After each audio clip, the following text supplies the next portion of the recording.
teman-teman tadi sudah melihat video yang saya tampilkan. Mungkin bertanya-tanya apa sih itu sebenarnya? Itu adalah kalau di daerah saya itu dinamakan sabuk kerajaan, yang dimana di dalam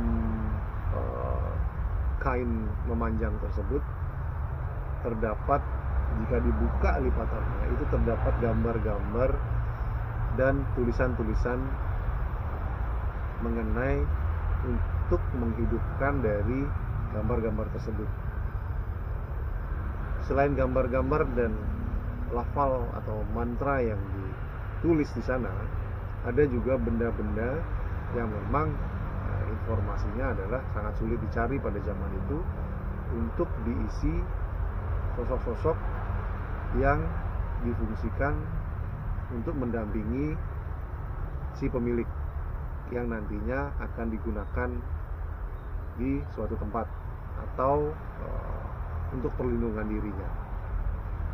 Nah, sabuk itu yang saya perlihatkan videonya itu bisa digunakan diikat di pinggang atau digandol di pundak seperti ini. Sabuk tersebut sudah dibuat pada tahun 1960 dan yang membuat sendiri sudah meninggal. Beliau adalah kakek buyut saya yang dulunya memang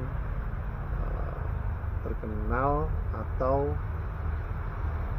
terbiasa dengan membuat spesialis sabuk untuk perlindungan. Yang namanya zaman sekarang itu adalah di mana sabuk tersebut untuk mendampingi atau melindungi orang tersebut jika memakainya.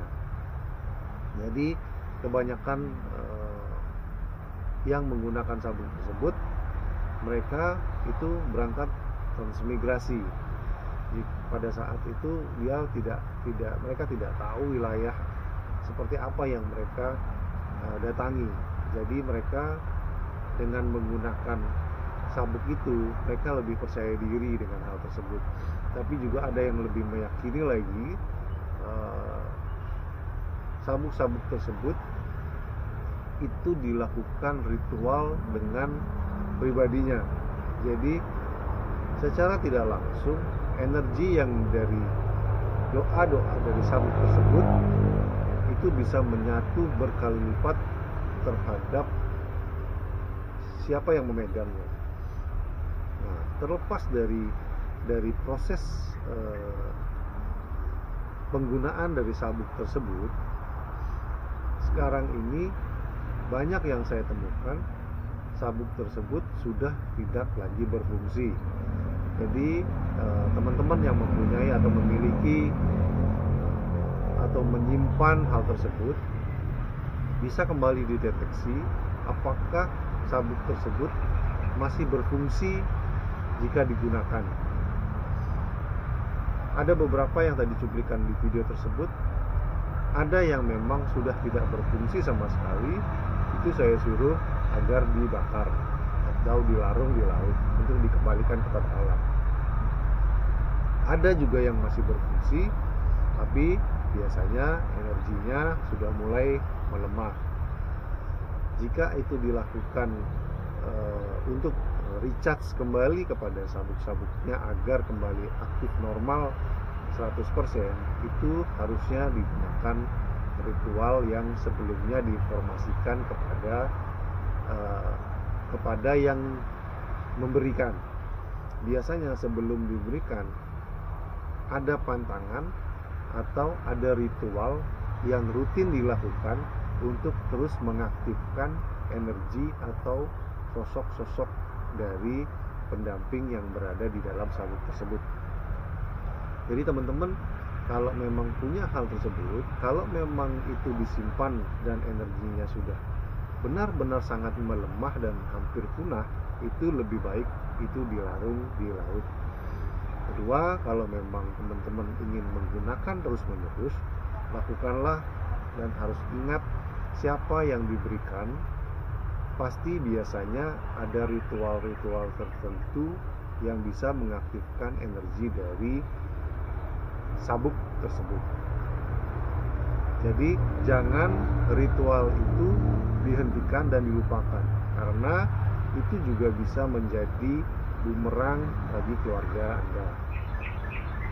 Sehingga sabuk yang awalnya digunakan oleh entah orang tua Anda, entah kakek, itu turun kepada Anda, itu menjadi bumerang bagi Anda sendiri. Karena dari setelah perpindahan tangan itu tidak lagi diinformasikan mengenai ritualnya. Makanya kenapa sabuk-sabuk kekebalan atau sabuk-sabuk sebagai pendamping-pendamping gaib yang digunakan atau dipakai di pinggang itu menjadi bumerang, karena yang saya bilang, karena ritualnya itu terputus, tidak terus menerus, sehingga yang dulunya itu sebenarnya sabuk itu adalah baik dan berguna bagi yang meyakininya, dan setelah itu kembali ke keturunannya itu seakan-akan menyakitkan atau menyakiti keluarganya, menjadi sakit, anaknya menjadi sakit, dia pun sakit karena sabuk tersebut. Itu sebenarnya bukan sabuk tersebut yang menyakiti, itu karena ada ritualnya yang dilupakan, sehingga sosok-sosok ini pun menjadi marah. Yang awalnya dirawat dengan baik, pada saat dia itu perpindahan tangan dan hampir bertahun-tahun tidak pernah adanya perawatan. Di situ yang saya temukan di beberapa tempat, dan rekan-rekan saya sendiri selalu membilang bahwa sabuk ini tidak baik gitu. Tidak. Pada awalnya sabuk itu pasti baik pada saat itu turun-temurun atau pindah tangan, itu tidak dilakukan ritual yang sepatutnya dan tidak diberikan informasi pantangan apa yang tidak boleh dilakukan, sehingga isi yang dari sabuk tersebut itu mengguncang keluarga kalian semua, agar dia itu minta dirawat, dia itu minta diperhatikan, sama seperti seekor Anda memelihara seperti saya contohkan seperti Anda merawat anjing herder. Kalau Anda tidak pernah kasih makan, tidak pernah Anda kasih sayang, tuannya pun akan dihajar sama anjing itu sendiri. Nah, sama hal itu seperti Anda punya pendamping atau yang berasal dari sesabukan itu. Jadi pesan saya, jika teman-teman ada peninggalan-peninggalan seperti apa yang saya videokan, tolong dicek kembali.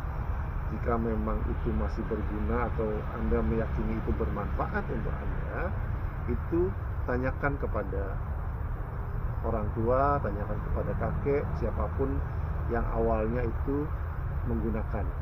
Apakah ada ritualnya, apakah ada pantangannya, sehingga Anda bisa meneruskan kembali.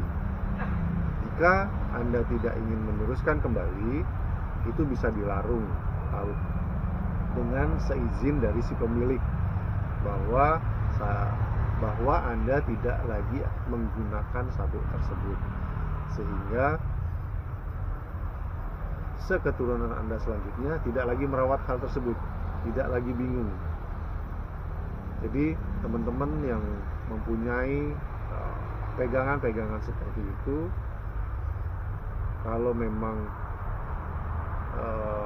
ada rekanan atau saudara Anda bisa mendeteksi, segera dideteksi untuk kebaikan Anda sendiri.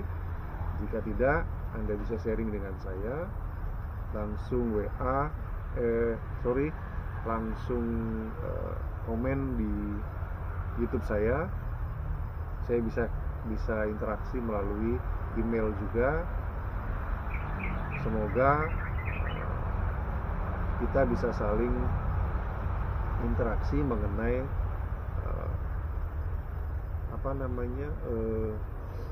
benda-benda yang memang itu peninggalan dari nenek moyang atau buyut atau siapapun itu. Sekian informasi mengenai sesabukan dari saya. Semoga bisa bermanfaat buat teman-teman semua. Sampai jumpa. Jika teman-teman ingin bertanya mengenai hal tersebut, bisa langsung komen di YouTube channel saya. Salam sejahtera buat semua, salam rahayu. Semoga kita dalam lindungan Tuhan. Sampai jumpa lagi.